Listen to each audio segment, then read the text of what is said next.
Alam mo ba na magkaiba ang happy food at comfort food? Yung happy food, ito yung mga pagkain na nagkakaroon ng chemical reaction sa utak natin dahil sa mga ingredients kaya nai-improve yung mood or mental health natin. Kaya tayo sumasaya o nagiging happy. At ang comfort food naman ay ang mga pagkain na meron tayong nostalgic or sentimental value na maaaring nanggagaling sa ating kabataan o di kaya madalas natin makain o maaaring nakasanayan nating kainin, lalo na ang mga luto sa ating tahanan. Kung tatanungin mo ako kung ano ang comfort food ko, malamang marami akong masasagot na Japanese dishes. Kasi maraming memorable moments sa buhay ko na kumakain ako ng Japanese dish. At isa na siguro sa marami na yon yung time na kasama pa namin ng mama namin noong nabubuhay pa siya. Lalong lalo na noong nakarating kami sa Japan para makasama siya. Kaya siguro enjoy na enjoy ako nitong kumain kami sa Sushi Packers dito sa loob ng Grand Town Village, malapit sa Robinsons Malolos. Kasi hindi lang yung ambience, yung design, lalo na yung mga pagkain na talaga nagpapaalala sa akin ng Japan. Yung ginawan kami ng chef ng sushi platter sa harap namin, yung yakisoba na panalo sa beef toppings, yung beef inoki katsudon na isa sa mga favorite ko na Japanese rice meal.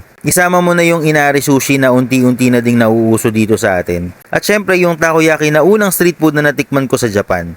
Sabi ko nga, moments may fade but memories last a lifetime. Kaya ngayon may sarili na akong pamilya, gumagawa kami ng memories katulad ng mga moments na ito na gusto kong maalala din nila hanggang sa kanilang pagtanda. Craving Japanese food in Malolos? Check out Sushi Packers in Grand Town Village. Perfect for a memorable meals with loved ones.